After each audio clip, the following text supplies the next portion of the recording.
Oh dear me. Bring in the extras. Yeah. Hi guys, Mario from Diaco's Garden Nursery. Hope you're all well. Today we're going to be talking about grasses. The great thing about grasses in general is they are really low maintenance. They don't need a lot of water. You've got grasses that give you different tones and colours in the gardens. You can plant them in any type of soil. So from sandy soil to clay type soil. I'm going to go through some staples, some of my favourites, and why grasses are so good. Come with me, there's a lot to go through. Let's do it. So in front of me, I've got the lovely blue fescue. Fescue is great for really harsh areas where there's a lot of brickwork or retaining walls because it really softens those areas.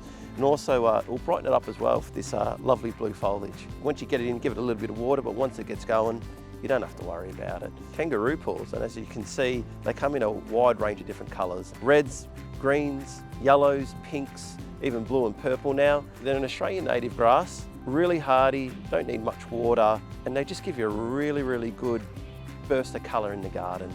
Lamandres, a lot of different varieties like the lime tuff, and the one I'm holding here is the Lamandre tunica.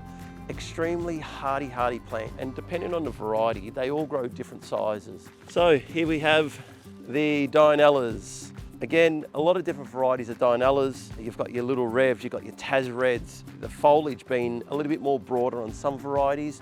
Tough plant, a very, very tough plant. So in regard to the area that you can plant grasses in, look, they can grow anywhere, in a full sun area to a partly shaded area. And the beauty behind them is they are all very, very low maintenance. Hoa tussock grass, the Aussie battler of grasses, I call it.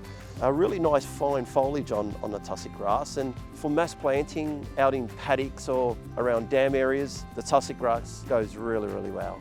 Foxtail grass. Now, when these are out in full flower, every customer that comes in asks, hey, do you have that grass that's got that beautiful fluffy flower in it? Well, ladies and gentlemen, here it is. Can grow roughly around about that 1 metre mark, but again, like all grasses, they'll grow anyway.